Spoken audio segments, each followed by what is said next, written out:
एक क्वेश्चन आता है, medicinal disease are powerful then the miasmatic disease से क्यों होता है कि मेडिसिनल डिसीज़ स्ट्रॉन्गर होती है मियाज़मेटिक डिसीज़ से। तो फॉर एग्जाम्पल नंबर 30 से 34 में इसको बताया, अकॉर्डिंग टू नेचर्स लॉ के अनुसार जो पावरफुल अफेक्शन है, ओनली पावरफुल अफेक्शन जो है वो रिमूव कर सकता है वीकर अफेक्शन को, ठीक है। स्ट्रॉन्गर ही रिमूव कर सकता है वीकर को। तो इस फैक्ट के बेस पे हमें प्रूव करना चाहिए कि क्यों होम्योपैथिक मेडिसिन जो है स्ट्रॉन्गर होती है मियाज़मेटिक डिसीज़ से। तो ये क्वेश्चन फिर भी बना रहा, तो इसको समझाने के लिए यहाँ पे हम पढ़ेंगे। सबसे पहले इसके 4 कारण हैं। मेडिसिन जो है वो अनकंडीशनली एक्ट करती है, ऑल टाइम एक्ट करती है, ऑल सर्कमस्टेंस में और एवरी इंडिविजुअल में वर्क करेगी। दूसरा ये पढ़ेंगे कि जो power of medicinal disease can be regulated by dose and potency. इसका डोज और पोटेंसी जो है फिजिशियन के एंड में होता है। मेडिसिन हेल्प इन प्रिवेंशन में भी हेल्प करेगी और साथ में prevention the occurrence of disease, यानी कि उसे प्रिवेंट भी करेगी। चौथा पॉइंट है, मेडिसिन जो है वो पेलिएट करेगी, सप्रेस करेगी और नेचुरल डिसीज़ को क्योर भी कर सकती है। तो सबसे पहला पॉइंट, मेडिसिन जो है अनकंडीशनली एक्ट करती है, यानी कि क्या है, disease first can make a person sick only if it is susceptible it, मतलब कि वही डिसीज़ अफेक्ट कर सकती है किसी पर्सन को जब वो उसके प्रति ससेप्टिबल हो, तभी वो उससे सफ़र करेगा। They can affect the vital force only if the condition are favourable, जब उसके फेवरेबल कंडीशन हो, सराउंडिंग कंडीशन उसके फेवर में हो, तभी वो वाइटल फोर्स को अफेक्ट कर सकती है।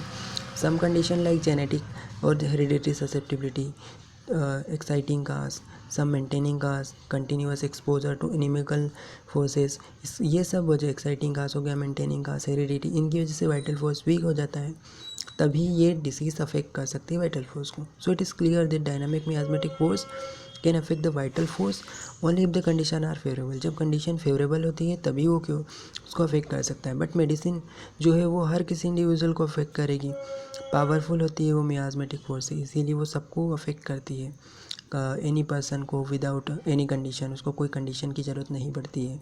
This can be proved perfectly right, ठीक है, बाय ह्यूमन ड्रग प्रूविंग से ये क्लियर कट हो पता चल जाता है कि हर किसी को अफेक्ट करती है मेडिसिन।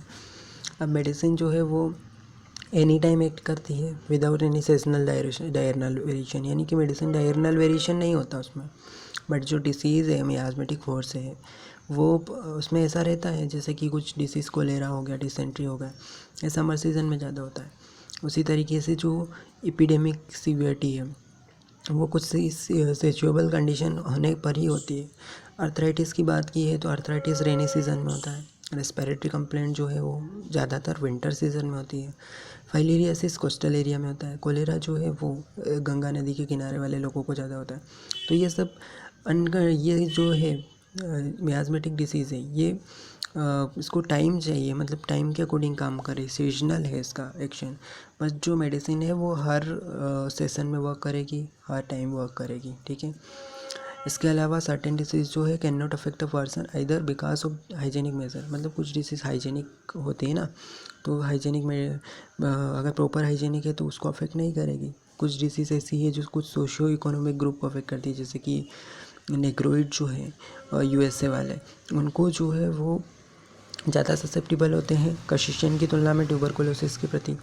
इंडियंस को टाइफाइड ज़्यादा होता है यूके वालों की तुलना में। बट जो मेडिसिन है वो तो सब पे करेगी, हर इंडिविजुअल पे, ठीक है। They do not need any particular circumstance, जैसे कोई पर्टिकुलर सर्कमस्टेंस ही चाहिए ये जो एक्ट करेगी। तो they act in a place and any social class, हर सोशियो इकोनॉमिक ग्रुप पे, हर प्लेस पे एक्ट करेगी। It is prove that the medicine can affect any person, earth पे जितने भी पर्सन है सब पे एक्ट करेगी। ओनली डिफरेंस उसका अमाउंट और डोज पोटेंसी है, उससे थोड़ा बहुत डिफरेंस रहेगा, बाकी ये हर पर्सन पे एक्ट करेगी।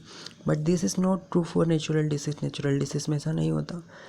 इसका एपिडेमिक्स जो है वो कुछ ही लोगों पे अटैक करती, कुछ लोगों को नहीं करती, ऐसा तो इससे एक्सप्लेन भी कर सकते हैं। इसका दूसरा जो हम देखेंगे, इसका जो दूसरा रीज़न है, तो दूसरा रीज़न क्या है, power of medicine disease can be regulated by dose and potency. अब जो मेडिसिन की पावर है उसका जो और उसका जो डोज है, तो उसको कंट्रोल किसके हाथ में रहता है, मतलब कि उसको कंट्रोल फिजिशियन के हाथ में रहता है। तो टू रिमूव मियाज़मेटिक डिसीज़ फिजिशियन क्या करता है, मेडिसिन डिसीज़ प्रोड्यूस कराता है, तो आर्टिफिशियल डिसीज़ देता है, प्रोड्यूस कराया, जो कि सिमिलर होती है बट स्ट्रॉन्गर होती है, तो उसे सक्सेसफुली रिमूव कर देती है मियाज़मेटिक डिसीज़ को। दिस इज़ प्रैक्टिकल, ये प्रैक्टिकल बात है, ठीक है, कि सिमिलर स्ट्रॉन्गर मेडिसिनल डिसीज़ अपन क्रिएट कराते हैं, जो पर इसका जो डोज है और कंट्रोल है वो किसके हाथ में, फिजिशियन के हाथ में। बट ऐसा मेडिसिन की डिसीज़ का जो कंट्रोल है वो फिजिशियन के हाथ में नहीं होता। मियाज़मेटिक वायलेंस एंड पावर रेगुलेशन ये फिजिशियन के कंट्रोल में नहीं होता। इसके अलावा मेडिसिन जो है वो प्रिवेंशन भी करेगी, preventing the occurrence of disease, यानी 33 में एक्सप्लेन किया कि मेडिसिन जो है वो प्रोटेक्ट भी करती है डिसीज़ को, ठीक है। That is raging around they must possess a vastly superior power of affecting vital power, यानी कि यही सब बताया कि ये बेलाडोना के एग्जांपल से बताया कि 1801 में जो बेलाडोना एपिडेमिक आई थी स्कारलेट फीवर, उसको जो कोनिंग स्लटर में स्कारलेट फीवर आया था, तो उसको बेलाडोना जो है वो प्रिवेंशन भी कर रही थी, ठीक है। तो एक प्रूवर था जिसने बेलाडोना जो है वो स्कारलेट फीवर नहीं हो पाया क्योंकि उसने बेलाडोना का माइनर डोज लिया था, स्मॉल डोज लिया था। सिंस द मेडिसिन जो है वो स्ट्रॉन्गर रहती है मियाज़्म से, इसीलिए ऐसा होता है, वो प्रिवेंशन भी कर देती है। मेडिसिन जो है पेलिएट कर सकती है, सप्रेस कर सकती है और इवन क्योर भी कर सकती है। तो यही फैक्ट है कि this fact have been successfully proved in experiment से ये प्रूव हो चुका है कि मेडिसिनल सिस्टम जो है एंटीपैथी एंड एलोपैथी सिस्टम से भी। From the about deduction we can say, ऊपर जितना भी डिस्कशन किया है उसके बेस पे हम बता सकते हैं कि मेडिसिन जो है अनफेवरेबली सुपीरियर होती है strain to the miasmatic disease to cure any condition.